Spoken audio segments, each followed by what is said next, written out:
Entonces, la noción de operador autoadjunto es básicamente una generalización de lo que ustedes conocen de matrices transpuestas.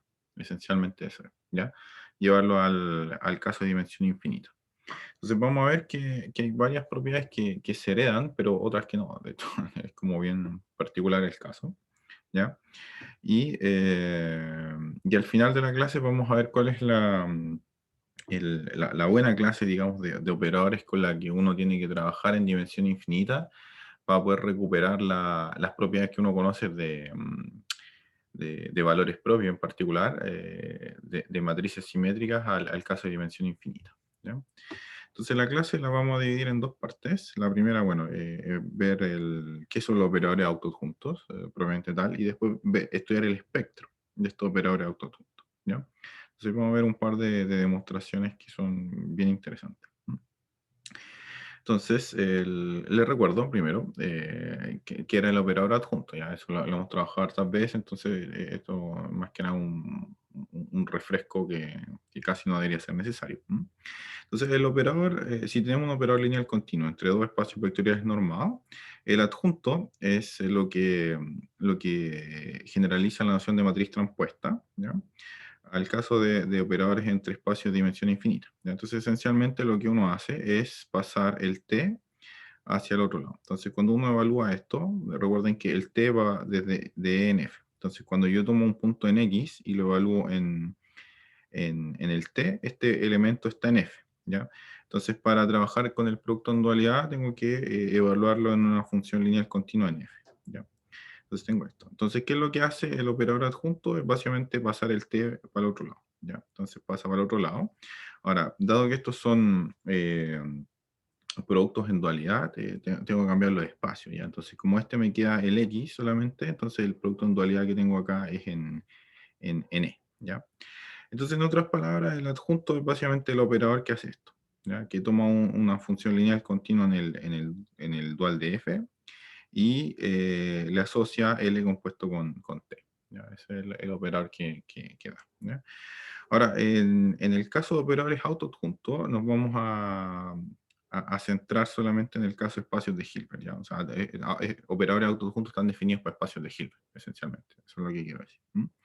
Entonces, siempre va a tener un producto, un espacio donde esencialmente podemos identificar al espacio con su dual, ¿ya? Entonces, siempre vamos a hacer esta identificación.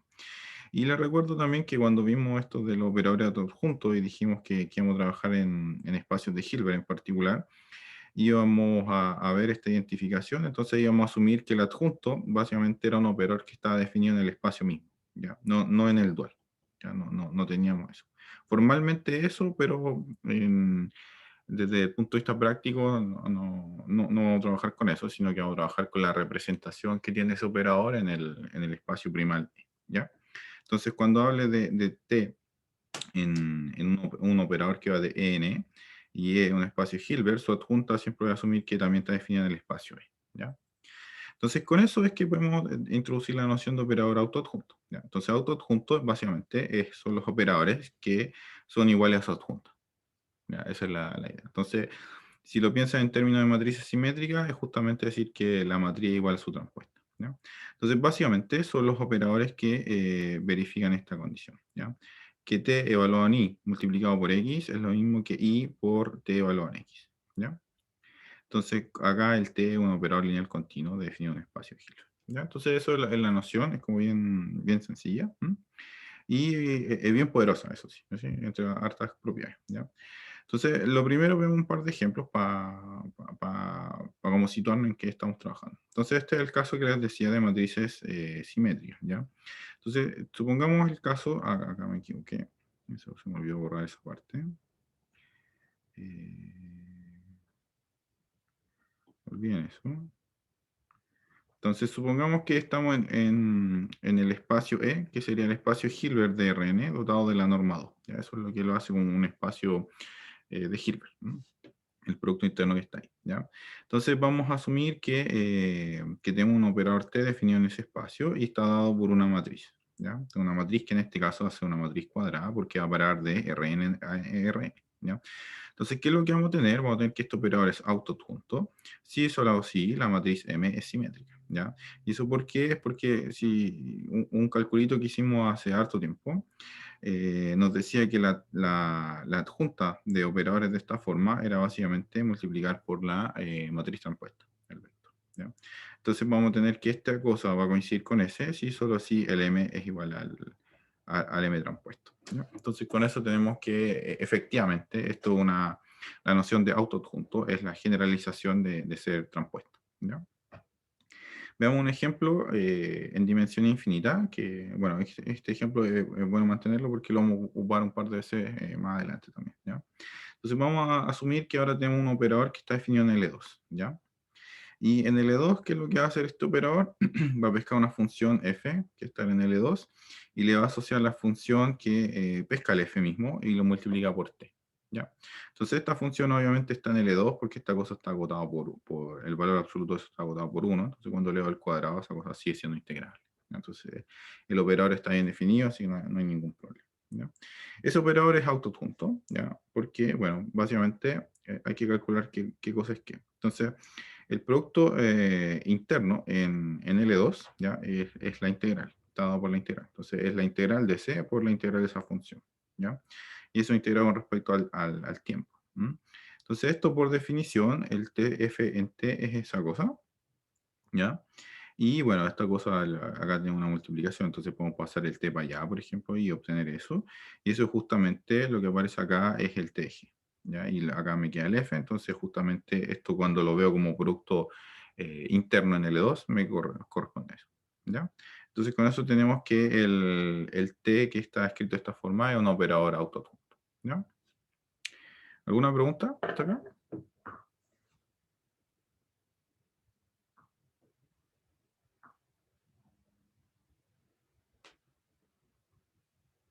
Creo que Fernanda les mencionó en las ayudantías también operadores autoadjuntos, no estoy tan seguro.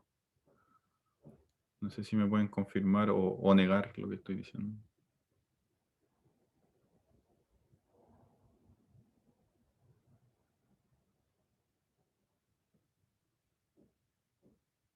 Ujú, ya. Entonces, esa es la noción de autoadjunto. Y veamos una pequeña discusión de qué es lo que pasa con estos operadores autoadjuntos con los valores propios y el espectro, ¿ya? Entonces, les recuerdo, estas fueron las definiciones que vimos en la clase pasada, que eran definiciones básicas de teoría espectral. Cuando teníamos un espacio vectorial normado, teníamos un operador que iba de n. Habíamos definido el conjunto resolvente, ¿ya? Que eran todos los valores lambda, tal que esta función era biyectiva, ¿ya?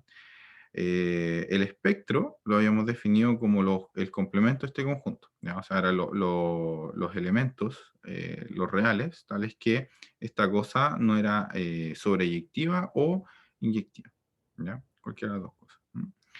Y lo último, que los valores propios eran los valores donde esta cosa no era inyectiva. El lambda i menos t no era un operador inyectivo. Podía ser sobreyectivo, pero no necesariamente era eh, inyectivo, ¿ya? Entonces tenemos eso. Y bueno, habíamos definido el espacio propio, que era el kernel, básicamente, de esta cosa, ¿ya? Entonces, ¿qué es lo que podemos ver? Bueno, ustedes recordarán de sus cursos de matemática básica que cuando ustedes tenían una matriz en Rn, que era simétrica, entonces esa matriz siempre tenía valores propios, ¿ya? Eso, los valores propios eran reales en el fondo, eso es lo que uno tiene, ¿ya? En el caso de dimensión infinita, el simple hecho de ser autoadjunto, que es la generalización de ser una matriz simétrica, no es suficiente para poder decir que los valores propios son un conjunto no vacío, ¿ya? Entonces podría ocurrir el caso eh, de tener un operador que fuese autoadjunto y que sus valores propios fuesen vacíos, ya que no existían, ¿ya? Entonces, por ejemplo, retomemos el ejemplo que vimos recién, ¿ya? Ese operador en L2, ¿no? Que le asociaba a cada función f la función t por f, ¿ya? Entonces, fíjense que en este caso los valores propios son vacíos, ¿ya? Porque si no fuese así, ¿ya? Si existiese un lambda que fuese un valor propio de este operador, entonces existiría un vector propio, ¿ya? Que sería un f que estaría en L2, ¿ya? que no sería cero, ¿ya? O sea, eso es importante, que no sea cero, tal que el T por F, que es igual al operador, ¿ya? El TF en T, fuese igual a lambda por F de T, ¿ya? Y esto fuese cierto CTP, T en 0, 1, ¿ya? Ahora, como F no es 0, en particular F no es 0 CTP, ¿ya? Entonces, en realidad podríamos dividir por el F de T, y me quedaría que T tiene que ser igual a lambda, CTP, ¿ya? Y eso no tiene sentido, ¿ya? Porque el lambda está fijo y el T se mueve. Entonces ahí tendríamos una contracción. Entonces necesariamente no, este conjunto no puede tener elementos, ¿ya? No hay nadie que esté ahí, ¿ya? Entonces este es un ejemplo bastante simple que nos dice que el conjunto de valores propios es vacío, ¿ya? A pesar de que el operador tiene esta propiedad adicional de ser simétrico, ¿ya? Y lo que sí tiene, gracias a este operador, es que el espectro sí es no vacío, ¿ya? A pesar de que acá no hablaba de compacidad, por ejemplo. Vimos que el espectro era no vacío cuando el operador era compacto. ¿Ya? Acá no he dicho nada de compacidad en este caso. De hecho, ese operador no es compacto, ¿ya? Pero lo que sí podemos decir es que su espectro es no vacío, ¿ya? ¿Y cómo vemos eso? Bueno, recuerden que el espectro es básicamente que esta cosa sea biyectiva, ¿ya? Entonces quiere decir que, por ejemplo, cuando yo tomo una ecuación lambda f por el operador, que en este caso sería TF, y acá pongo cualquier función g, entonces esa cosa tiene que tener una solución para esa función g, ¿ya? Entonces, y ese f tiene que ser un elemento que tiene que estar en L2, ¿ya? Ahora, por ejemplo, acá podría tomar la función g igual a la constante igual 1, ¿ya? Esa función está en L2, ¿ya? Y si fuese el caso que esta ecuación tuviese una solución, ¿ya? Porque el lambda estuviese en la resolvente, entonces la solución es fácil ver que tendría que tener esta forma, ¿ya? Pero cuando ustedes hacen el cálculo de la integral de esto al cuadrado, ¿ya? Cuando integran esto al cuadrado, se van a dar cuenta que la integral esa se indefine en lambda igual 0 o cuando lambda igual a 1. Entonces, lambda igual 0 o lambda igual 1 no nos permiten asegurar que el f esté en L2. ¿Ya? O sea, de hecho nos dicen que el f no está en L2. ¿Ya? Entonces, en ese caso, esta ecuación no puede tener solución. Entonces, por lo tanto, el lambda 0 y el lambda igual 1 son valores espectrales de este operador. ¿Ya? ¿Alguna pregunta? ¿Se entiende?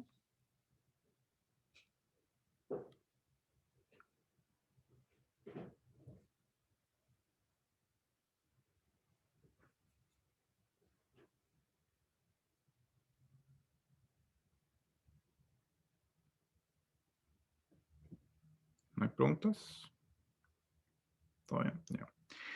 Entonces tenemos eso, ¿ya? Entonces mantengan en mente este ejemplo, como les decía, porque lo vamos a seguir utilizando un poquito más adelante, ¿ya?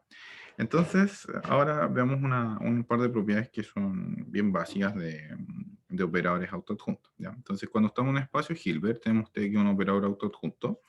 Entonces, siempre vamos a tener que por cualquier lambda, la adherencia de la imagen de lambda de i menos t es el kernel de lambda i menos t. ¿Ya? Entonces, en el fondo, ¿qué es lo que dice esto? Dice que el ortogonal, por ejemplo, de un espacio propio, ¿ya? Es la adherencia de la imagen de lambda i menos t. ¿Ya? Y el otro que nos dice esto, que los espacios propios asociados a valores propios, perdón, distintos, son ortogonales, ¿ya? Entonces, la clase pasada vimos que cuando teníamos valores propios distintos, teníamos que los vectores propios en el fondo eran linealmente independientes, ¿ya? Ahora, en el caso que sean autopuntos, de hecho podemos decir más, podemos decir que son ortogonales entre sí, todos ellos, ¿ya? Entonces, esa es una propiedad bien importante porque de hecho es la que va a ser fundamental cuando lo veamos la próxima clase para escribir el teorema de descomposición espectral, ¿ya? Bueno, veamos cómo se prueba esto. La primera parte es fácil. Recuerden que siempre tenemos que el kernel de la adjunta de un operador es igual a la imagen el ortogonal de la imagen de ese operador, y el ortogonal del ortogonal es la adherencia, ¿ya? Entonces con eso tenemos que cuando tomamos la adherencia de lambda i menos t, ¿ya? Esa cosa la podemos reescribir como el ortogonal del ortogonal de ese espacio, ¿ya? Y lo que está dentro del ortogonal es el kernel de lambda i menos t, pero adjunto, ¿ya? Porque acá tengo que pasar con la adjunta y me queda la ortogonal, ¿ya? Entonces, ¿cuál es la gracia que tiene el hecho que sea autoadjunto? Es que básicamente el adjunto de esto sigue siendo el mismo operador, ¿ya? Entonces, ¿qué es lo que vamos a tener? Vamos a tener que el adjunto de lambda por i menos t, vimos que el adjunto es como un operador lineal, entonces se separa. Entonces me queda el adjunto de lambda por i, ya que esa cosa, el adjunto de la identidad sigue siendo la identidad, menos el adjunto de t, ¿ya? Y como t autoadjunto, me queda esencialmente lambda i menos t, ¿ya? Y eso es porque el t es autoadjunto. Entonces con eso tenemos el resultado que estamos mirando, ¿ya? Eso es lo primero, es bien sencillo. Y lo segundo es que si tomamos dos valores propios, ¿ya? Que son distintos, entonces tomemos algún vector X que esté que sea ¿cómo se llama? Un vector propio asociado a lambda y tomemos Y, un vector propio asociado al mu, ¿ya? Que son los dos valores propios. ¿Mm? Entonces con eso, ¿qué tenemos? Tenemos que, por ejemplo, fíjense acá, cuando tomamos lambda por X por Y, ¿ya? Podemos pasar el lambda dentro de la primera parte del producto interno. Entonces me queda lambda X, ¿ya? Lambda X es igual a T por X, ¿ya? Porque lambda es un valor propio, ¿ya? Como lambda es un valor propio, tenemos eso, ¿ya? Perdón, sí, un valor propio, ¿ya? Entonces ahora usamos el hecho de que es autoadjunto. Entonces pasamos el t para el otro lado, ¿ya? Entonces el t pasa multiplicando al i ahora, y nos queda x por ti, ¿ya? Ahora, como i es un vector propio, entonces el ti es igual a mu por i, ¿ya? Porque el mu es el valor propio asociado a ese vector propio, ¿ya? ¿Y qué es lo que hace esto? Bueno, sacamos el mu de ahí. Entonces me queda el lambda por mu de x es igual a mu por x por i, ¿ya? Entonces esto me dice en el fondo que mu menos lambda por x por i es 0. Y esto es cuando mu es distinto de lambda, ¿ya? Entonces como mu es distinto a lambda, necesariamente esta cosa no es 0 y esto es 0, ¿ya? Entonces este vector es 0, entonces eso quiere decir que básicamente como el x y el y son cualquiera vectores propios en esto asociado al lambda y al mu, los espacios propios son ortogonales entre sí, ¿ya? Entonces es como bien sencillo, una propiedad bien importante, que el ser autoadjunto entrega mucho más más información respecto a los vectores propios. No solamente son linealmente independientes cuando están asociados a valores propios diferentes, sino eh, que son ortogonales, ya que es mucho más potente. ¿Mm? ¿Ya? Eso. ¿Alguna pregunta hasta acá?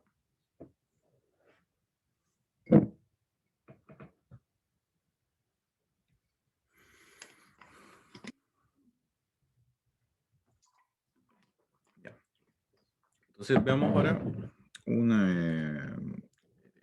pasemos ahora a estudiar el espectro de operadores autoadjuntos. ¿Ya? Entonces el espectro, recuerdan, son los elementos, los valores, los escalares el lambda, tales que el lambda por la identidad menos el t no es invertible. ¿Ya? Entonces puede ocurrir tanto que sea un valor propio o que esa cosa no sea sobreyectiva. ¿Ya?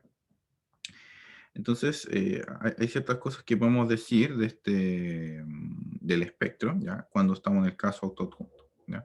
Entonces, le recuerdo, por ejemplo, que habíamos visto que el espectro, cuando teníamos que este era un operador lineal continuo, podíamos decir que el espectro era un conjunto compacto, ¿ya? Era cerrado y acotado, y de hecho está acotado por la norma del T, ¿ya? Entonces siempre teníamos eso. ¿M?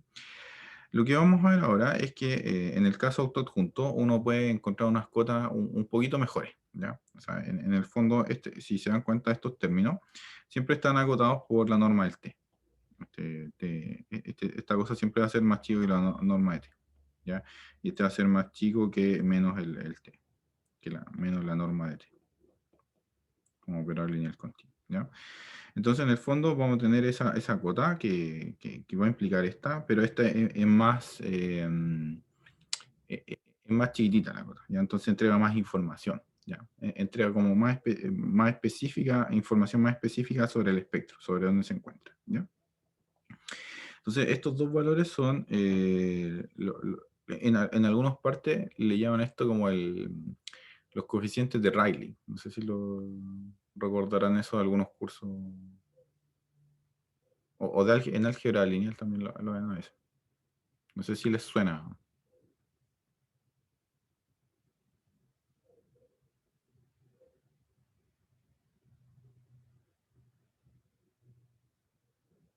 En numérico 2 hay que... ¿Sí? Rayleigh eficiencia, eso es lo otro. ¿Ya? Bueno, pero son unos números que se pueden calcular, ¿ya? Entonces vamos a ver cómo se obtiene esto, ¿ya? Entonces vamos a introducir la distancia en R al intervalo M. Entonces vamos a anotar como d lambda a esa distancia, ya que por definición de distancia en el fondo es el ínfimo, ¿ya? De la diferencia entre lambda t, ¿ya? Con los t que están en este conjunto. Y ahora podría haber puesto mínimo porque esto es un compacto, pero bueno, no es tan importante, ¿ya? Entonces vamos a probar primero que tenemos esta desigualdad, ¿ya? Para todo xn, ¿ya? Y con esa desigualdad vamos a ver el resultado, ¿ya? Entonces, ¿de dónde viene esta desigualdad? Bueno, primero hay que darse cuenta que cuando x es 0, esta cosa es trivial. Esto me queda 0, así que y esto es positivo, así que da lo mismo lo que hay adelante. Así que podemos estudiar simplemente el caso cuando esta cosa, el x no es 0. ¿Ya? Entonces, asumamos que el x no es 0 y tomemos un lambda cualquiera en R. ¿Ya? Para probar esta desigualdad. ¿Ya? Entonces, ¿qué es lo que tenemos? Tenemos que, bueno, cuando tomamos el producto lambda x menos tx por x, ¿ya? Esta cosa lo puedo, multiplico el lambda x por el x y me queda este elemento. Y después el menos sale del producto interno y multiplica el x. Entonces me queda ese término que está ahí, ¿ya? Entonces acá este término es la norma al cuadrado, entonces puedo factorizar por eso, y acá puedo dividir por la norma de x al cuadrado y pasarlo dentro del t y dividir al x. Entonces acá tengo un vector normalizador con respecto al x, ¿ya? Que sería un t gorro de x, que es el que definía acá, ¿ya? Y voy a tener esta igualdad, ¿ya? Ahora, fíjense que esta cosa está metido entre medio de estos dos valores, ¿ya? Porque este es el valor más chico que pueden tomar la multiplicación de tx con x, y este es el valor más grande que puede tomar esa multiplicación. Entonces, y este es un valor que está entre medio, ¿ya? Porque el x, esta cosa tiene norma 1, ¿ya? Por ejemplo, la norma de eso es 1, ¿ya? Entonces, un elemento que puedo valorar ahí, ¿ya? Entonces, esta cosa está metido entre medio del m, el m chico y el m mayúscula, ¿ya? Entonces, ¿qué es lo que tenemos? Tenemos que cuando acotamos este término, ¿ya? Esta multiplicación la puedo acotar por debajo, usando la desigualdad de Cauchy-Schwarz, básicamente, por lambda x menos tx por x, ¿ya? Por esa cosa. Esto es Cauchy-Schwarz, en el fondo. Y esta cosa acabamos de ver que era este término que estaba ahí, ¿ya? Donde el t de x es la cosa que puse, ¿ya? Y el t de x está en el m, y acá tengo un lambda cualquiera. Entonces, esta cosa siempre va a ser más chico que el ínfimo sobre los t, que verifica que están en m, en el intervalo m minúscula y m mayúscula, ¿ya? Entonces, este valor siempre va a ser más chico que esa distancia, que la que está acá. Entonces, ahí tengo la desigualdad. Y dado que el x no es 0, puedo dividir por la norma x, y se van esos términos, y obtengo la igualdad, la desigualdad 1, ¿ya? Entonces de ahí se obtiene, no es tan complicada, creo yo, de verlo. Entonces a partir de esto es donde podemos empezar a razonar para obtener resultados, ¿ya? Entonces, ¿qué es lo que tenemos que probar? Tenemos que probar que cualquier valor espectral está en este conjunto. Entonces podemos pensarlo al revés, ¿ya? Podemos pensar que cualquier elemento que no esté acá, necesariamente no está acá, ¿ya? Ahora, ¿qué significa que alguien no esté acá? Significa que está en la resolvente. ¿Y qué significa estar en la resolvente? Significa que esta cosa es biyectiva, ¿ya? Entonces esa es un poco la idea de la demostración y por qué necesitamos esto, ¿ya? Entonces, fíjense primero que si tomamos un lambda, que no está en el intervalo que estamos buscando, entonces necesariamente esta cosa es positiva, ¿ya? Porque no está ahí. Básicamente la distancia tiene que ser positiva. ¿Qué quiere decir eso? Bueno, esta cosa es positiva. Si entonces tomamos un x que está en el kernel de lambda i menos t, ¿ya? Entonces esta cosa es 0, ¿ya? Sería 0. Si este es 0 y este es positivo, entonces el x es 0.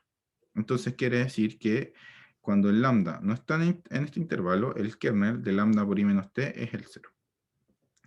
Eso, dicho de otra forma, dice que el lambda, cuando el lambda no está en el intervalo m minúscula, m mayúscula, necesariamente el operador lambda i menos t es inyectivo. ¿Ya? Eso es lo primero. Entonces, como les decía, para probar lo que necesitamos, podemos ver que si el lambda no está en el intervalo, entonces lambda no es un valor espectral, ¿ya? No ser un valor espectral es equivalente a decir que es un valor en el conjunto de la resolvente, ¿ya?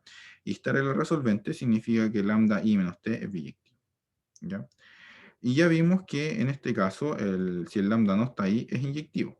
Entonces, todo lo que necesitamos para concluir es probar que si tengo esta condición, que lambda no está en ese intervalo, entonces lambda por i menos t es sobreyectivo, ¿ya? Y con eso voy a tener que esta cosa va a ser biyectivo y por lo tanto el lambda no va a estar acá, ¿ya? Entonces, esa es la idea de la demostración. ¿Mm? ¿Alguna duda hasta acá?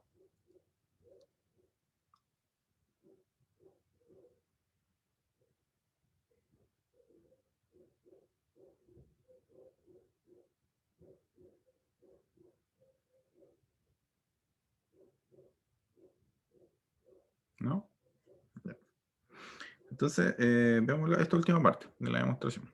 Entonces, por la proposición 1, les recuerdo que habíamos visto que la imagen, la adherencia de la imagen de lambda i menos t era el ortogonal del kernel, ¿ya? De lambda i menos t. Entonces, vimos recién que si lambda no está en el intervalo, entonces el kernel es el 0, ¿ya? Por lo tanto, tenemos que este conjunto, la adherencia de ese conjunto es el ortogonal del 0, ¿ya? Y el ortogonal del 0 es todo el espacio. Entonces, el espacio E. ¿Ya? Entonces, ¿qué es lo que necesitamos ver? ¿Qué es lo que necesitamos para probar que lambda i menos t es sobreyectivo? Es básicamente ver que lambda i menos t es cerrado. Entonces, si probamos que lambda i menos t es cerrado, entonces estamos listos. ¿Ya? Con eso vamos a obtener que es sobreyectivo. Ahora, acá es cerrado, cuando hablamos de cerradura y todo esto, en esta parte del curso, todo cerradura fuerte con respecto a las normas. ¿Ya? Así que no se asusten con respecto a las topologías de L y no las confundan. ¿Ya? Entonces, ¿qué es lo que tenemos que hacer? Tenemos que tomar una sucesión, ¿ya? Que esté ahí y que converja algo, ¿ya? Y tenemos que probar que ese algo está en el conjunto, ¿ya? Entonces, tomamos esta sucesión acá, entonces por definición, dado que esto está en la imagen, va a existir una sucesión de términos n, ¿ya? Los x sub k, tales que el ik se puede escribir como lambda x menos xk menos t en xk, de este término de este, ¿ya? Eso porque está en la imagen. Entonces, acá usamos la desigualdad que habíamos visto antes, ¿ya? Entonces, primero fíjense que xk menos xj corresponde a esto, ¿ya? Eso porque esta cosa. ¿No? Eso, como el lambda i menos t es un operador lineal, puedo agrupar los términos. Entonces, eso corresponde a lambda i menos t evaluado en xk menos xj. Y acá uso la desigualdad 1. ¿Ya? La 1 era esta, con el de lambda, ¿ya? Y esto me dice que esta cosa es más grande que esto, ¿ya? Entonces, ¿qué tengo? Tengo que, dado que el lambda no está en el intervalo m minúscula, m mayúscula, entonces este valor es positivo, ¿ya? Es mayor que 0, ¿ya? Entonces, al ser mayor que 0, ¿qué me dice? Dado que esta sucesión converge, en particular es una sucesión de Cauchy, y como tengo esta desigualdad, ¿ya? Con un término positivo acá, entonces el ser de Cauchy pasa como propiedad a los xk, ¿ya? Entonces eso me dice que los xk también son una sucesión de Cauchy, ¿ya? Y acá es importante que el espacio sea completo, porque tenemos que, como es de Cauchy, entonces tenemos que la sucesión xk converge, algún x, ¿ya? Y también tenemos que el ik, bueno, es esta cosa, habíamos visto por construcción, y esta cosa, como es un operador lineal continuo, puedo pasar al límite. Entonces esta cosa es igual a esto, cuando paso al límite. Pero por otro lado, sabíamos que el IK converge ahí, ¿ya? Entonces necesariamente este término y el I coinciden, ¿ya? Entonces tengo esta igualdad.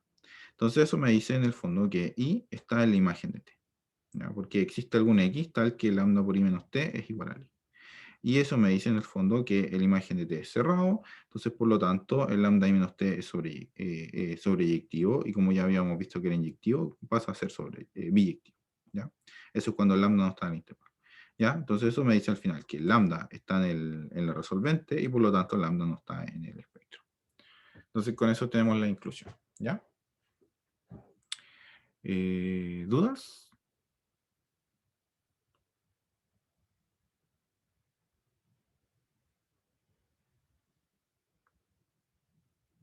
¿Todo claro? Ya. Entonces, antes de hacer una pausa, volvamos al ejemplo, el mismo que hemos estado trabajando desde el principio, para cerciorarnos que esto realmente está ocurriendo. ¿Ya? Entonces, consideremos el operador que estábamos viendo antes, que era tomar un f y multiplicarlo por t. ¿Ya? Entonces, hay dos cosas que ver. Bueno, el m minúscula, que es el ínfimo del producto en dualidad, ¿ya? El producto en dualidad en este caso es t por, me queda esto, ¿ya? O sea, el producto interno de esas dos cosas me queda eso, ¿ya? Y esto el t por f, y esto lo multiplico por f de t, ¿ya? Que eso es el producto, entonces me queda f cuadrado. Esta cosa es positiva, ¿ya? Porque el t está entre 0 y 1 y el f es mayor o igual que el f cuadrado es positivo. Entonces esta cosa es positiva. Y por otro lado, el m mayúscula, que es el supremo, el valor más grande que puede tomar esta multiplicación, que tiene la misma forma, esto es más chico que 1, ¿ya? ¿Por qué? Porque, bueno, el t es más chico que 1, ¿ya? Por ejemplo, entonces todo lo puedo agotar por la norma al cuadrado la norma L2 al cuadrado del f, ¿ya? Y eso es más chico que 1, es 1. Entonces siempre tengo que el m es mayor o igual que 0 y el m mayúscula es menor o igual que 1, ¿ya? Entonces, de hecho, el m es 0, ¿ya? Porque podemos tomar esta sucesión de fk, ¿ya? Estos términos que están acá. Cuando ustedes elevan al cuadrado esto, esta cosa se va y queda esta integral entre 0 y 1, y la integral entre 0 y 1 de eso es 1. Entonces, con eso van a tener que la norma de estos elementos es 1, ¿ya? Pero cuando ustedes multiplican esta cosa al cuadrado, ¿ya? Esa cosa al cuadrado se va a las raíces, entonces toman eso y lo multiplican por t, esa cosa les queda 1 menos k más 1 partido por k más 2, ¿ya? Entonces esta cosa se va a 1, en el fondo. Perdón, a 0. Entonces va a 0. Este se va a 1 y el otro se va, queda fijo. Entonces esto se va a 0. Entonces esta sucesión es una sucesión minimizante que es factible acá y nos dice que llega al 0, ¿ya? Que converge a 0. Entonces el m efectivamente es 0. Y de forma bien similar, el m mayúscula es 1, ¿ya? Basta tomar lo mismo, pero en vez de tomar 1 menos t, tomamos t a la k, ¿ya? Y lo mismo es cuando integran estas cosas, esto desaparece, le queda la integral de 0 a 1 y esto le queda 1, esa integral. No es difícil verlo, y entonces le queda norma 1 cuando elevan al cuadrado esa cosa, y cuando hacen la multiplicación de esa cosa al cuadrado con t, le queda k más 1, k más 1 partido por k, y esta cosa converge, ¿ya? Entonces tenemos una sucesión maximizante para este supremo, ¿ya? Entonces en ambos casos se alcanza, y por lo tanto nos dice que el espectro, en este caso, es positivo. De hecho eso es como bien interesante de ver, y está entre 0 y 1, ¿ya? Entonces con eso tenemos una primera aplicación de la proposición que acabamos de ver, ¿ya? Entonces les propongo ahora que hagamos una pausa antes de continuar. No sé si, o a menos que haya una pregunta entre medio. O mejor hagamos la pausa bueno, si hay preguntas las hacen ahí en la pausa, ¿ya? Entonces volvamos a la 11:35, ¿les parece? Un resultado como bien importante es que el espectro, si se dan cuenta acá, tenemos que el espectro está contenido en ese intervalo, ¿ya? Y vimos que en el ejemplo anterior que el 0 era un valor espectral. Y también vimos que el 1 también era un valor espectral, para este ejemplo en particular, ¿ya? Entonces tenemos, por ejemplo, que el m minúscula y el m mayúscula son valores espectrales, en este ejemplo, ¿ya? Pero eso, de hecho, es una cosa general, ¿ya? Es una cosa general que se verifica y que justamente es lo que vamos a probar ahora, ¿ya? Entonces, tal vez es como la información adicional que podemos dar, es decir, que estos puntos extremos que dimos para el intervalo, ¿ya? Que este que está acá, son en cierto sentido minimal, ¿ya? Que el intervalo más chico en el que va a estar contenido el espectro. Eso es como la mayor información que podemos decir, sin agregar compacidad, por ejemplo. ¿Ya?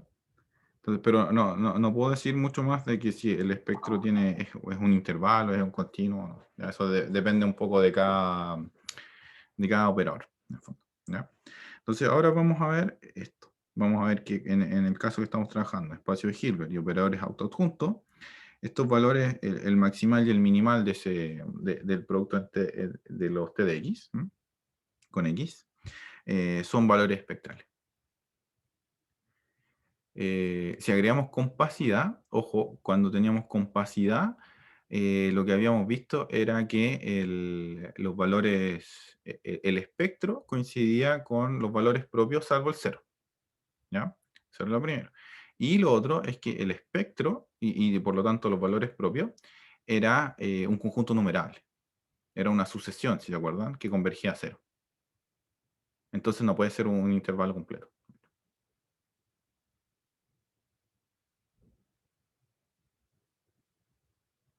¿Sí? ¿Eso responde a la pregunta?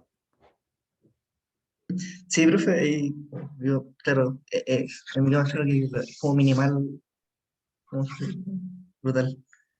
Es como lo minimal, pues entonces en el fondo es como en el fondo, ¿qué es lo que dice esto? ¿A ¿Dónde está? Esto. Si lo pensamos en términos de valores propios y vectores propios, en el fondo este es como el valor propio más chico y este es el valor propio más grande. ¿Ya? Y eso también es una fórmula que en ciertos cursos se ve, ¿no?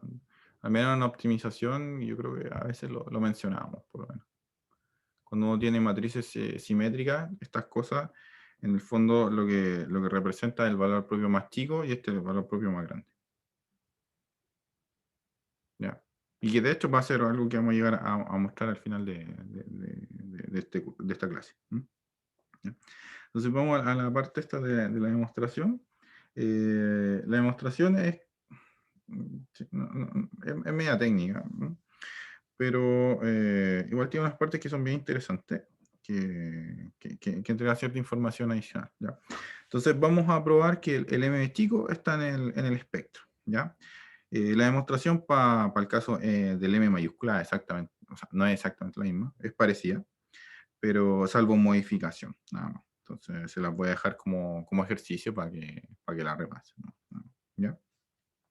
Entonces vamos a asumir que el M, o sea, vamos a probar, perdón, que el M está en el espectro, ¿ya? Entonces, primero vamos a considerar un operador lineal, que va a ser el T menos M por I, ¿ya? Esta cosa es un operador lineal, y con ese operador vamos a construir un operador bilineal, ¿ya? Que va a ser este B de X, Y, que va a ser tomar el X, el A, perdón, multiplicarlo por X, y eso multiplicarlo por X, ¿ya? Entonces, este es un operador bilineal. Es fácil ver que es bilineal. El lineal en X es lineal en Y. ¿Ya? Aparte es continuo porque, bueno, tenemos Cauchy-Schwarz, básicamente. ¿Ya? Entonces, es un operador bilineal continuo. ¿Ya? Entonces, también tenemos que el operador A es autoadjunto. ¿Ya? ¿Por qué autoadjunto? Porque, bueno, cuando tomamos la adjunta de eso me queda la adjunta de T menos M por I. ¿Ya? Ya, sabemos que el tomar adjunta, operación tomar adjunta, se distribuye con respecto a la suma o resta. Entonces me queda la adjunta de t menos m por la adjunta de i. Ya sabemos que la adjunta de la identidad es la identidad misma y la adjunta de t es t porque t es autoadjunto. ¿Ya? Entonces me queda t menos im, entonces eso es la. ¿Ya? Entonces a en este caso también es autoadjunto. ¿Ya? Entonces al ser autoadjunto, esto implica en particular que bx, y es simétrico. ¿Ya? Entonces, ¿qué quiere decir eso? Quiere decir que cuando yo tomo bx, y, eso por definición va a ser axy, y eso, como es autoadjunto, paso multiplicando al i. ¿Ya? Entonces me queda x por i. Y bueno, acá el producto interno lo puedo cambiar de orden y no hay problema porque es simétrico también. Entonces me queda a y x. Y eso por definición es b en i por x. ¿Ya? Entonces tengo que esta cosa es simétrica. Este operador bilineal es simétrico. ¿Ya? Es simétrico y aparte es positivo. ¿Ya? Es positivo, bueno, porque bueno, en 0 es 0. Eso es fácil. Y si tomamos un x que no es 0, entonces tomamos b de x con x. Ya me queda tx menos mx por x. ¿Ya? Eso por la definición del operador a. Separo la resta, me queda tx por x menos m por xx. ¿Ya? Esta cosa, fíjense que es la norma al cuadrado. ¿Ya? Entonces hago eso factorizando. Y acá esto lo puedo dividir por las normas de x y sacar la norma x al cuadrado fuera de ese factor. ¿Ya? Entonces me queda este valor. Entonces acá, ¿qué es lo que tengo? Tengo ese término que esencialmente puedo tomar la norma y meterla acá adentro por la linealidad y me va a quedar un vector de norma 1 y acá este es un vector de norma 1. Entonces, este valor es más grande que el ínfimo, que de todos estos valores que están acá. ¿Ya? Entonces, en particular, este es más grande que el m, entonces esta cosa es positiva. ¿Ya? Entonces, tengo que eso es mayor o igual que 0. ¿Ya? Entonces, esta cosa siempre es positiva. Entonces, a partir de eso, uno puede ver que este B verifica una desigualdad tipo Cauchy-Schwarz, ¿ya? Que esta va a ser importante para lo que necesitamos más adelante. Entonces, este B verifica esta desigualdad tipo Cauchy-Schwarz y la idea es básicamente usar lo mismo que uno, la técnica que uno usa para demostrar Cauchy-Schwarz en el caso del producto interno. ¿No? Tomamos este, por ejemplo, este valor, ¿ya? Sabemos que para cualquier x e y t real, esta cosa, la multiplicación de bx, perdón, b evaluado en x más ti, x más ti, es positivo, porque estos son los mismos vectores, ¿ya? Sabemos esto, entonces eso es positivo. Y dado que es simétrico, podemos usar la bilinealidad y obtener que esta cosa es igual a eso, ¿ya? Entonces llamemos a eso un polinomio p, y dado que este término es igual a ese, este es positivo. ¿Ya? Entonces tenemos un polinomio de orden 2 que es positivo. ¿Ya? Entonces un polinomio de orden 2 que es positivo solo puede tener raíces complejas, dos raíces complejas conjugadas, o una raíz real de multiplicidad 2. ¿Ya? En el fondo lo que uno tiene es que el discriminante de este polinomio es negativo. ¿Ya? Eso, menor o igual que ese. Entonces, como el discriminante de eso es menor o igual que 0, bueno, el discriminante, esto es tomar esto viéndolo como polinomio de t, ¿eh? El discriminante este va a ser este término, el 2bx al cuadrado, ya eso, menos este por s por 4. Entonces, esa cosa. Y eso menor o igual que 0. Entonces, acá elimino los 4 y me queda la desigualdad que quería. ¿Ya? Entonces, eso es como bien estándar el argumento que uno hace. Entonces, tenemos que este B, de hecho, verifica esta desigualdad tipo Cauchy-Schwarz, ¿ya? Y esa va a ser importante para lo que vamos a ver ahora. Entonces, a partir de eso, vamos a ver que el M no está está en el espectro, perdón, ¿ya? Entonces, ¿cómo llegamos a eso? Bueno, a partir de lo anterior podemos ver el resultado, ¿ya? Entonces, por definición del M, que esto es un ínfimo, ¿ya? Entonces, como es un ínfimo, puedo tomar, si tomo un valor un poquito más grande que el ínfimo, ¿ya? Puedo encontrar un término que está por debajo, ¿ya? Entonces, puedo encontrar una sucesión xk, ¿ya? Todas de norma 1, tal es que se verifica esta condición, ¿ya? Recuerden que este es el ínfimo sobre esos que están ahí, ¿ya? Entonces, dado que el A tiene esta forma, entonces tenemos que y esta cosa es positiva, entonces tenemos que esto es positivo, esto es la definición del B, el A es de esta forma, entonces acá separamos. Entonces este término es T de X por X, ya me queda ese. Y acá me queda M por la norma M por X, ¿ya? Y eso es la norma al cuadrado de esto, y eso es 1. Entonces simplemente me queda el M. Entonces este valor es más chico que K más 1, usando esta información, ¿ya? Y es positivo, ¿ya? Y ahora usamos la desigualdad Cauchy-Schwarz que habíamos visto. Entonces, fíjense que cuando uno toma esta cosa por definición va a ser esto. ¿Ya? Eso al cuadrado, un doble cuadrado. ¿A qué corresponde esto? Bueno, esto corresponde cuando veo esto como el B, ¿ya? Esto sería evaluar el B en XK y en la primera coordenada y en la segunda en AXK. Eso por la definición del B. Y eso sí está al cuadrado. Entonces acá uso la desigualdad Cauchy-Schwarz. Ya, Cauchy-Schwarz me dice que tomo esta cosa de más chico que B evaluado en XX y B evaluado en AX. ¿Ya? Entonces tengo eso. Entonces aquí es donde usé la desigualdad tipo Cauchy-Schwarz. ¿Ya? Y aparte, por definición, esta cosa, ¿a qué corresponde? Esto corresponde a tomar el producto interno entre el a cuadrado nx por el ax. ¿Ya? Recuerden que este queda fijo y este era tomar el a cuando tomamos. Entonces me queda eso. Entonces tenemos que este término, ¿ya? Es menor o igual que eso. Y este lo puedo acotar usando la desigualdad de Cauchy-Schwarz, ¿ya? Por ese término que está ahí. Y ahí el término, este término que aparece ahí es el de la definición que está en el del B. ¿Ya? Entonces tengo esto. Acá uso entonces, para el siguiente paso, uso el hecho de que estoy evaluando A, ¿ya? En AX. Ese era el A al cuadrado, N. Entonces esta cosa va a ser más chico que la norma en A, como operador lineal continuo por la norma de AX, N. ¿Ya? Entonces acá me aparece la norma de A y acá me aparece la norma de AX, N, pero al cuadrado. Con eso se queda al cuadrado. ¿Ya? ¿Y qué es lo que tengo? Bueno, tengo que ahora arreglo todas las cosas que tenía. Entonces, este era el término, dado que el bxx, ya esta cosa es más chico que 1 partido por k, me quedo ese término que está ahí y el otro que está ahí. Entonces acá puedo simplificar por estos términos que están acá, ¿ya? Y me queda un cuadrado. Entonces, ¿qué me dice esto? Dado que esta cosa se va a cero, ¿ya? Tengo que este término al cuadrado se va a cero, ¿ya? Entonces eso me dice que el ax se va a cero, ¿ya? Entonces, ¿qué pasa si el m no estuviera en el espectro? ¿Ya? Si el m no estuviese en el espectro, entonces tengo que el a sería invertible, ¿ya? Porque a sería esta cosa, ¿ya? Entonces, como sería invertible, entonces la inversa de a es un operador lineal continuo, ¿ya? Eso es por la teorema de la aplicación abierta. ¿Y qué me diría esto? Me diría que el xk, que lo puedo escribir como la inversa de a, compuesto con axk, ¿ya? Y esta cosa se va a cero, y este es continuo, entonces esta composición se va a cero, ¿ya? Entonces me dice que los xk se van a cero, pero la forma en que construimos los xk no nos permite asegurar eso, porque los xk tienen todo norma 1, ¿ya? Entonces no pueden converger a cero en particular. Entonces ahí tenemos una contradicción. Entonces necesariamente el m tiene que estar en el espectro, ¿ya? Entonces es la demostración. ¿Alguna duda? ¿O algún paso que no esté claro?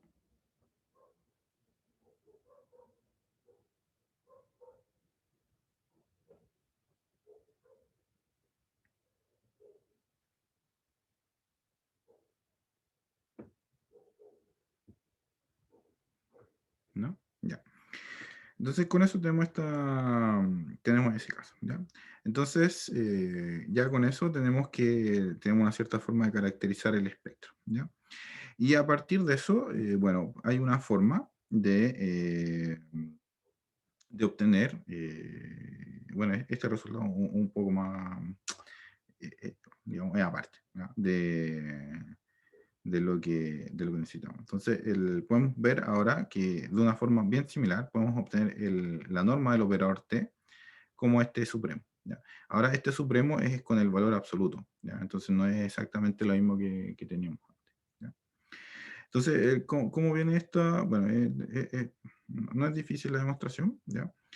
Básicamente es tomar, supongamos que lambda es esta cosa, entonces claramente vamos a tener que lambda va a ser más chico que la norma del t. Ya eso es porque uso de Cauchy-Schwarz acá. Entonces acá me va a salir la norma de x al cuadrado por cada una de esos dos y acá la norma del t como operador. ¿Ya? Es lo que tengo. Entonces cuando tomo el supremo, los que tienen norma igual a 1, este tipo desaparece. ¿Ya? Entonces me queda el lambda, va a ser siempre más chico que esa cosa. Entonces para concluir hay que ver la otra desigualdad. ¿Ya? Entonces vamos a hacer un argumento como parecido, ¿ya?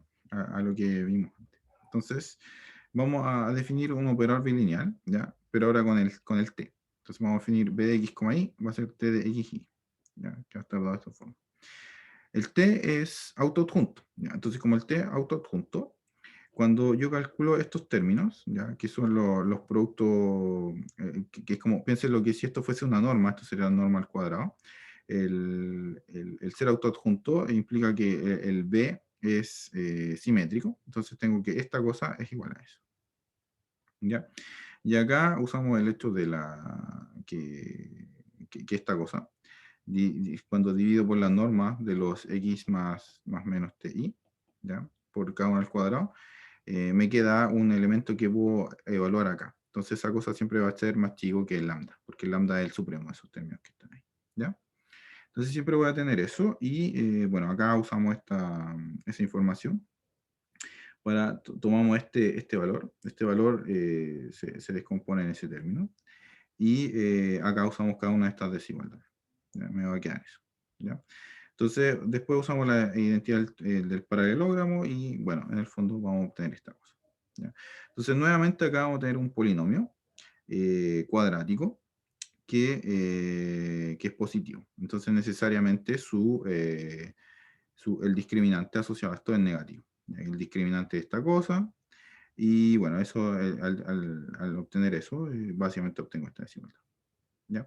Entonces ahí evalúo en t de x, en y igual a t de x, ¿ya? Y me queda esto.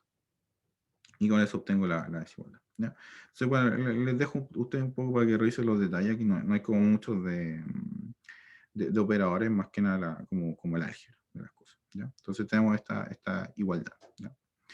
Ahora, la parte importante de esto es que esta cosa se puede representar en términos del m minúscula y el m mayúscula. ¿Ya? Pero eso lo vamos a ver después. Y un corolario de lo que acabamos de ver recién es que una cosa que es bien interesante es que si el espectro es el cero de un operador autoadjunto, entonces el operador t necesariamente es el cero. ¿Ya? Eso es como bien interesante. Esto es básicamente de ver que por las proposiciones anteriores, ¿ya? Tenemos que el m va a ser esta cosa. El m mayúscula y el m minúscula son estas cosas y el espectro está contenido ahí. ¿Ya? Si tenemos que el t no es el cero, entonces vamos a tener una contradicción. ¿Ya? Porque, por ejemplo, vamos a tener que el t se puede escribir de esta forma. Esto lo vamos a ver inmediatamente, que me equivoqué al poner el orden de la slide.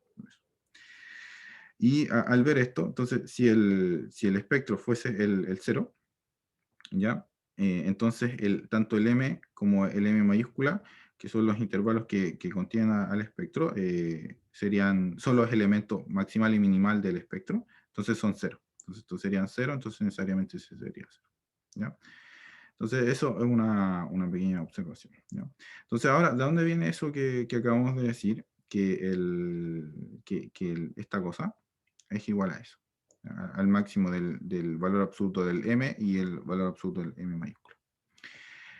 ¿Dónde viene? Viene de lo siguiente. Entonces, fíjense que, bueno, me gustaría probar esto. Entonces podría yo descomponer estos términos en dos conjuntos. Entonces tomemos los x que tienen norma 1, a los que estoy tomando el supremo acá, tal es que el producto de t de x con x es positivo. Y tomemos el otro conjunto, que son los que tienen producto negativo. ¿Ya? Entonces es fácil ver que este supremo lo puedo descomponer tanto como entre los que tienen el valor más negativo, ¿ya? De los que están acá, en los S menos, ¿ya? Como estos son negativos, para que quede el valor absoluto, tengo que ponerle un menos, ¿ya? Y el valor más grande que pueden tomar los que son multiplicación positiva, ¿ya? Entonces tengo esos dos valores. Y esta cosa, como es un supremo de algo con un menos, en el fondo es menos el ínfimo de t de x. ¿Ya? Entonces, fíjense que si este conjunto fuese no vacío, ¿ya? O sea, si hubiesen algún x donde t de x con x fuese negativo, entonces, bueno, esta cosa va a ser negativo, el ínfimo ese va a ser negativo.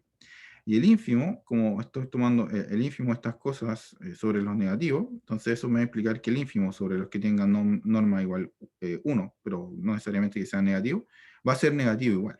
¿Ya? Entonces necesariamente va a coincidir con los que son con valores negativos. Y esta cosa como esta cosa es negativo, entonces esto es menos el valor absoluto del ínfimo sobre la norma 1. Y esa cosa es menos, es acá me falta un menos el valor absoluto de n. ¿Ya? Entonces, el término que me apareció acá, en realidad lo puedo ver como el menos m. Entonces, este es menos m. ¿Ya? Entonces me queda m. Y de forma similar, cuando tomamos el supremo sobre los que son positivos, o sea, los que están acá, esa cosa es positiva. El supremo de eso va a coincidir con el supremo sobre los que no hay restricción de que sean positivos, porque ese valor va a ser el positivo, ¿ya? Y esa cosa coincide con su valor absoluto, y el valor, porque es positivo, y el valor absoluto de eso es el valor del n. ¿Ya? Entonces, en el fondo tenemos que esta cosa coincide con eso. ¿Ya? Entonces, ¿esto qué implica? Implica que la proposición que acabamos de ver, o la anterior, ¿ya? Dice que la norma del operador la puedo caracterizar como el valor absoluto del valor espectral más grande o el más chico. ¿Ya? Entonces eso es como bien interesante. Y con eso ya podemos llegar a un resultado un poquito más fuerte con respecto a los valores propios. ¿Ya? Entonces, supongamos que estamos en un espacio Hilbert y T autos juntos. ¿Ya? Supongamos además que T es compacto. ¿Ya? En ese caso, ¿qué es lo que podemos decir? Podemos decir que los valores propios del operador T son no vacíos, y aparte la norma del T coincide con el valor propio más grande, el valor absoluto del valor, el valor absoluto del valor propio más grande. O el valor, a ver cómo diré esto, el más grande valor absoluto de los valores propios. Eso es el fondo que quiero decir. ¿Ya? Entonces, esto es como la norma, esto es lo que se llama la norma espectral. ¿Ya? Es como que el valor propio de la matriz es lo que permite caracterizar la norma de una matriz, en el fondo. No sé si eso lo habían visto en otros cursos también. En optimización no lineal nosotros de repente mencionamos eso, por ejemplo, las normas matriciales es tomar como el máximo de los valores propios. No sé si Sí, profe, ¿sí? con respecto a eso, claro, ese era, en dimensión finita que habíamos visto una de las normas que era como justamente la de ahí.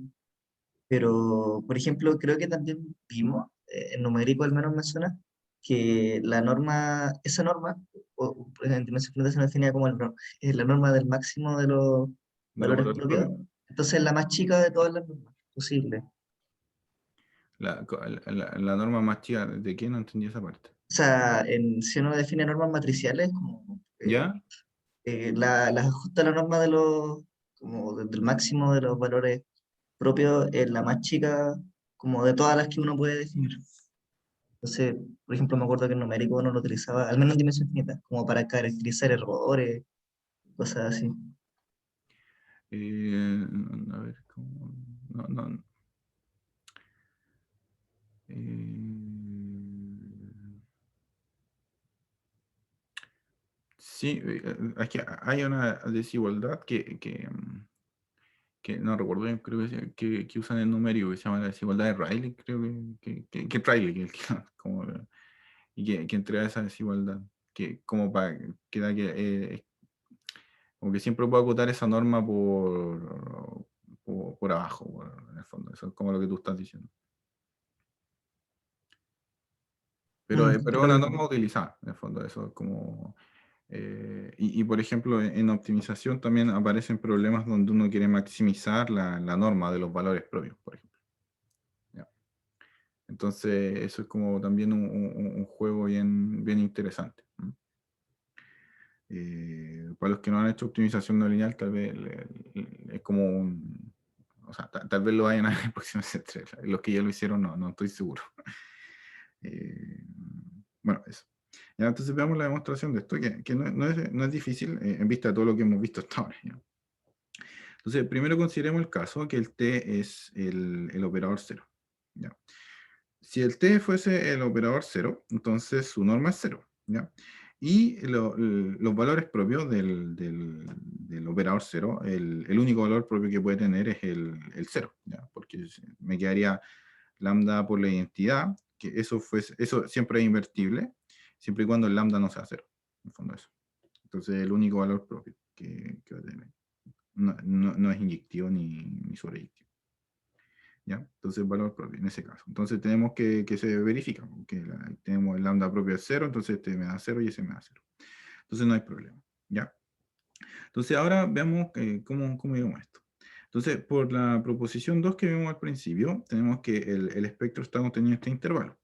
Y aparte, por la proposición que vimos después, sabemos que el m minúscula y m mayúscula son valores espectrales. ¿Ya? Entonces, ¿eso qué es lo que nos dice? Nos dice que el valor propio espectral, el valor absoluto del valor propio espectral maximal, es alguno de estos dos. ¿Ya? Eso porque esto, en el fondo, como les decía, el espectro está contenido acá y este es el intervalo minimal que lo contiene. Entonces, el máximo de los valores propios va a ser alguno de estos dos extremos, con valor absoluto. ¿Ya? Porque el negativo podría ser mucho más, en valor absoluto podría ser más grande que el m, por ejemplo. ¿Ya? Entonces tengo esto. ¿Ya? Y por la observación que acabamos de ver recién, tenemos que esta cosa coincide con eso. ¿Ya? Entonces, tenemos que estas dos cosas coinciden. ¿Ya? Entonces, el t coincide con eso. ¿Ya? Entonces, pues, siempre, acá ni siquiera estoy usando el hecho de compacidad, siempre puedo decir que la norma del operador coincide con el valor absoluto más grande que puede tomar respecto a los valores espectrales. ¿Ya? Entonces siempre voy a tener esta fórmula y acá no hay compacidad. Entonces, como el t no es cero, y necesariamente esta cosa, dado que tenemos esta igualdad, es positiva. ¿Ya? Entonces, eso me dice que al menos tiene que haber un valor propio que no es cero. Perdón, un valor espectral que no es cero. ¿Ya? Porque si fuesen todos cero, entonces sería cero. Entonces, no puede ser. Entonces, quiere decir que este t lo puedo escribir de hecho como el máximo de los valores espectrales que no tienen al cero. ¿Ya? Entonces, lo puedo escribir eso. Y acá es donde usamos la compasión. Recuerden que si teníamos un operador compacto, los valores propios coincidían con los valores espectrales, salvo en el cero. Entonces este máximo es exactamente lo mismo que tomarlo sobre los valores propios. Entonces ya habíamos visto que el t era esta cosa, y como estos dos conjuntos coinciden porque el t es compacto, tengo eso. ¿Ya? Y este máximo va a ser el máximo de los lambdas que contengan al cero también, ¿ya? Básicamente, porque en el cero va a ser el cero. Entonces tengo esta fórmula. Entonces en el fondo, cuando tengo un operador autoadjunto y compacto, siempre voy a tener que la norma del operador la puedo caracterizar como el máximo de los valores absolutos de los valores propios. ¿Ya? Y esto es lo que les decía que en algunas partes se llama la norma espectral de un operador. ¿Ya? Eso. Así, eso era lo que estaba para la clase.